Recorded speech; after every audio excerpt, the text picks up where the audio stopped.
All of my long life, I have been a man of the sword, prone to judge men on the iron I see in them, their bravery, their prowess.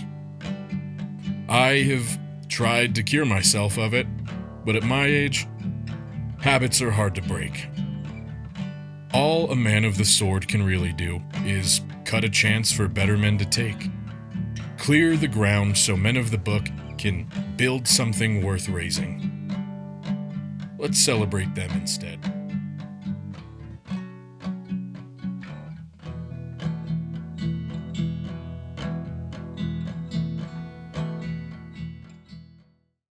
Hi, and welcome back to Orbiting the Shelf, where today I am talking about The Devils by Joe Abercrombie. Wait a second, you. Yeah, no, you. I see you with your dry ass lips. Yeah, oh no, don't lick them now. I already seen them. I saw you. I don't need it. I don't need it. But you can make it up to me by going ahead and clicking that subscribe button and liking this video. I appreciate it so much. I appreciate you. I appreciate your time. I appreciate your dry lips. Go ahead, look them now. Get them nice and moisturized. It's going to be a little bit of a long video. Jumping right into things, as always, the spoiler-free review. You don't want to know anything about this book. You don't want to read the back. You don't want to hear opinions. You don't want to hear thoughts. You don't want to hear about characters. I don't blame you. This is how I jump into my books most of the time. You just want the raw experience, and you want to know if it's worth your time. With that being said, I rate books on my scale of 1 through 10, with 1 being the worst book I've ever read, ruining my life, my year, a detriment to the genre. I think about this book in a negative light all the time. There's only been one book I've ever given a 1. And on the opposite end of the spectrum, 10 is the best book ever. It set the bar for the genre. I think about it regularly. It's a story that stuck with me, changed my life, etc., etc. I think I've only ever given 2 books 10s. Now, with that being said, 5 is right in the middle. Don't be too harsh on 5s. I'm certainly not. 5 is like the $5 matinee you go to see on a Tuesday afternoon, and you think to yourself, you know what? I didn't regret that. That was okay. I'll never see it again. I'll never think about it again. Probably not worth your shelf space, but it was certainly worth the Kindle buy. Kind of. 5 is not a D. 7 is not a C. 9 is not an A. This is not a grading system. Every number matters, so don't judge a book too harshly depending on the rating I give it. This is subjective as always. I am just giving you informed opinions so you know if it's worth your time, money, shelf space, and Audible credit. Now, with that being said, what did I rate this book? I rated this book a strong 7 out of 10 on my subjective rating scale. I could be swayed to a 7.5. It was almost an 8, but it just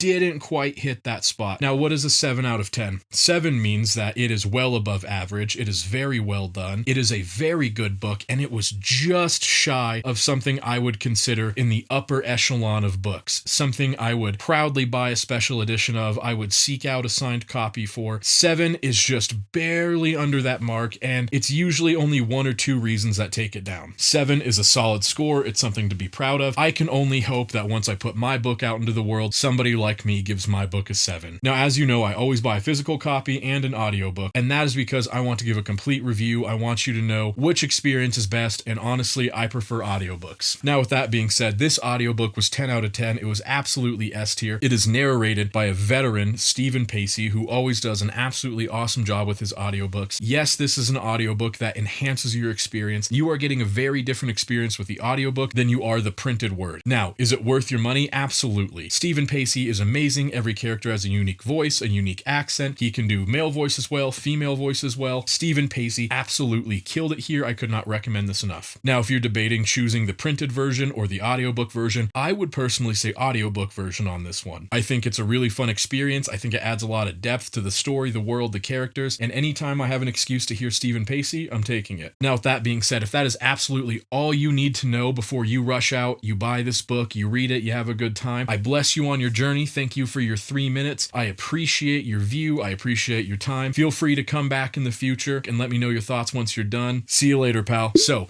mild spoiler warning. I do tend to ramble, and I might say something you don't want to hear. So, you've been warned. You've been warned. Now, with that being said, let's jump into the things I like. I liked a lot about this book. Joe Abercrombie is an absolutely seasoned vet. His previous work in the First Law trilogy, if it were any more hype, would quite literally be works of fiction scripture. Now, I've never read a Joe Abercrombie book, but I started reading his book, The Blade itself, in preparation for this coming out since it's a new release, and I liked it. It made me look forward to this. I only got a few chapters in, but it gave me a general idea of Joe Abercrombie, what he writes, who he is, and how he thinks. With how hyped of an author Joe Abercrombie is, I was absolutely enthralled to go into this book. All right, and what does Joe Abercrombie do well? Everything. He does everything well. The world is vivid. It's easy to imagine. You don't need to think too hard about where characters are going, how they're moving, where they're standing, what their surroundings look like, how they're feeling, how they're thinking, how they're speaking. He is an absolute master of the craft. All of these characters are unique. They have unique wants and hates and motivations, etc., etc. The world is deep. It's lived in. There's religions, there's factions, there's everything. And it takes place in the fantasy version of medieval Europe, our world, except in this world, goblins and werewolves, etc. are all real. The story was fun. The characters were fun. The book was well written. I have nothing but praise for the most part. Now, I don't want to ramble on forever about all the things I liked. The subtle messaging about religion and bureaucracy and leadership and found family and friend groups and dynamics and character building. You know all of it's good.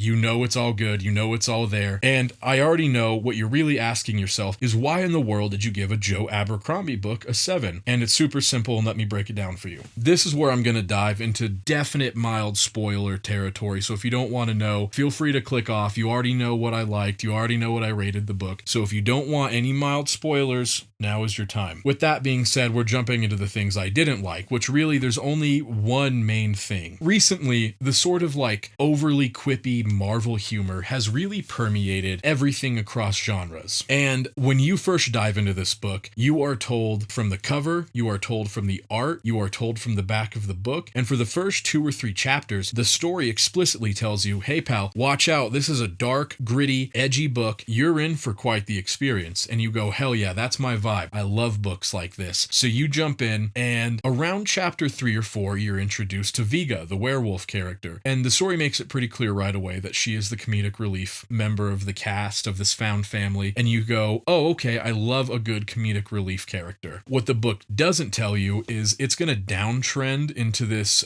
sort of vibe where every character is the comedic relief character. Every line has quippy, sarcastic dialogue that kind of borders cringe. Every serious moment is going to be permeated with this like goofy release of the pressure valve where a character makes a stupid joke. And it feels like the seriousness and the dark tone of this book is never really allowed to shine. The author really doesn't allow serious situations to sink in. The sense of danger is never really conveyed well, all because, for whatever reason in this book, Joe Abercrombie cannot help but hit that metaphorical release valve with the quippy Marvel humor every single time something happens. Someone will die or will be in a very serious situation, and then Viga or Balthazar or one of the other many characters in this book will randomly make a joke about poop or sex or dicks and balls, and it's like, oh, cool. Glad we didn't get to enjoy the serious moment because we had to like joke about something stupid right now. I love you 3,000.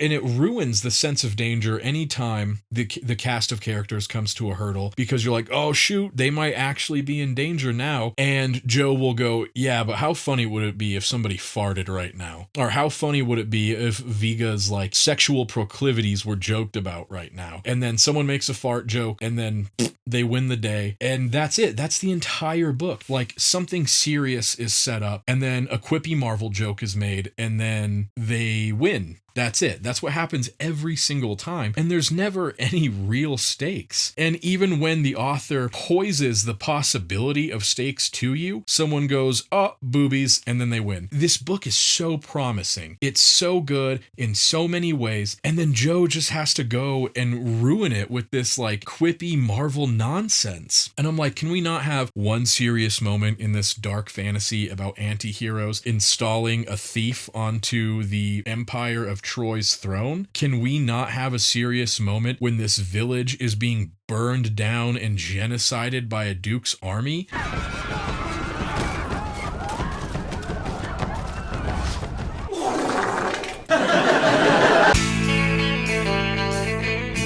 And that's one of the biggest things that gets me. Every time something horrible happens, murder, an entire village being burned to the ground while it's being pillaged and destroyed, and people are weeping over their livelihoods, and then Joe's like, How funny would it be if we made a fart joke right now? What if the destruction of these people's lives were interrupted with a sex joke? What? And then, and big spoiler here, at one point there's a scene where Vega is fighting another werewolf, a Danish werewolf from this other team of, well, not anti-heroes, but villains, real villains, hunting them, and Joe hypes up this werewolf battle. They're angry, they're snarling, they're nearly killing their comrades, they're so furious that they can smell this other creature, and you're like, this werewolf battle is going to be huge. It's going to be Godzilla versus King Kong. We're about to get some medieval Europe kaiju action up in here. And it builds, and you got all this tension, and the moment comes where these two snarling, angry werewolves are about to face off. They might kill the princess. This is their biggest test yet. And then take a wild guess what happens. Just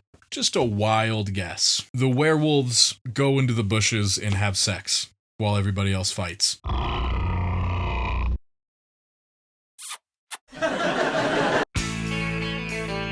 And then once the fight is over and a few quips are made, Vega comes stumbling out of the bushes with her hair all crazy. And then she goes, "Oh, you guys survived the fight. Sorry I was off having werewolf sex."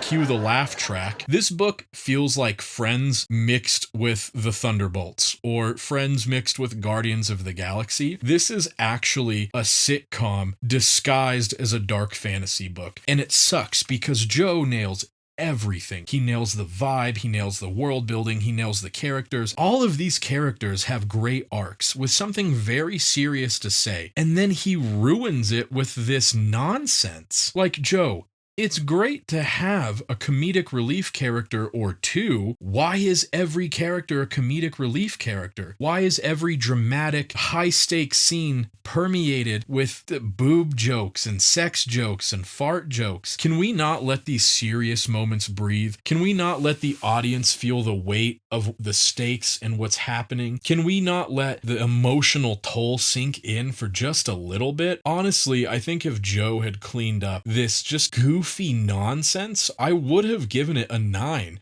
close to a 10. And every time I tried to love this book, Vega or Sunny or someone else would come in and be like, "Oh, I farted. Oh, Vega's taking a piss. Oh, she shit on her pants.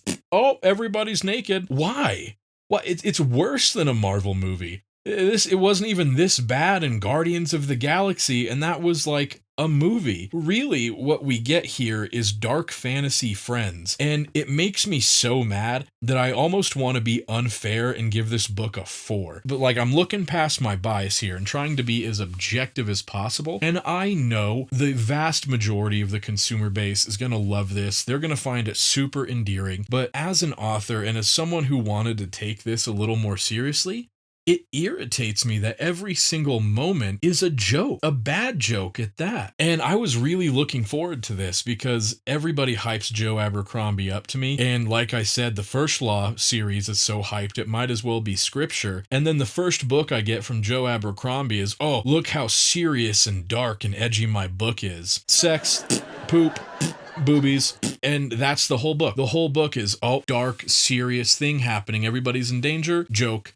Joke, joke, and they just go through the entire book doing nothing but winning, absolutely unfazed, no stakes, a very small twist at the end, and it's just driven by these absolutely mind-numbing moments of like 90s sitcom humor. I'm being very objective when I say everything else is done so well. Joe, as a veteran author of fantasy, shines in every single other aspect. This aspect of the book just made me so mad that it drug it down from a possible 8.5 or 9 to a 7. And the only thing keeping it at a 7 is how well Joe does everything else. I still liked it. I still recommend it. You're gonna have a great time. But if you're anything like me and you're just tired of this trend of everything needing comedy, everything needing like sarcastic band kid humor to tone down the stakes and the emotional toll, it's gonna grind your gears a little bit.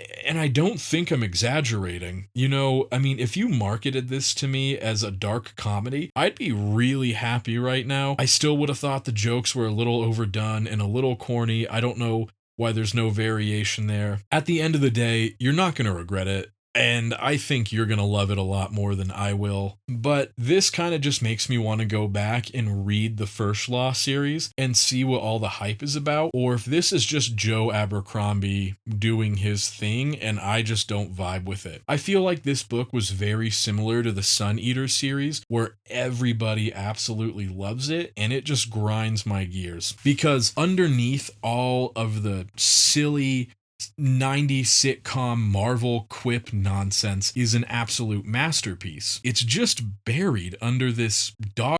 But at the end of the day, everything else was good. I enjoyed it thoroughly, and I am really looking forward to hearing your guys' thoughts on this, because everyone I've talked to so far is loving it or has loved it, and I really want to see what I'm missing, where you guys think I'm wrong. At the end of the day, this is subjective. This is just one dude on the internet voicing his opinions. And yes, I do get a little bit snobby when it comes to books and movies, but that's just because I love them so much. So if you enjoyed it, tell me why you enjoyed it, why I'm wrong, and I will happily have friendly discourse with you in the comments. I'm just a little disappointed that this is my entry to Joe Abercrombie. It's going to be a series. We'll see. I'll definitely continue it. I'm just going to always grit my teeth at the sheer insurmountable number of quippy Marvel jokes in here. I really wish we just let the heavy moments breathe. I really wish we would let these like dark, high stakes moments take their toll on the reader instead of like always taking the weight off the reader's shoulders and making it silly. But whatever, at the end of the day, I'd give it a strong 7. You'll love it, even though I kinda didn't. It's objectively good. I think it's a subjective 7. I'm trying to be fair, even though I'm being a little bit of a hater here. Don't let my ranting and my rambling make you think it's a bad book, because it's not. But with that being said, that is my review on The Devils by Joe Abercrombie. Give me your thoughts down below, and I will see you next time. Thank you so much.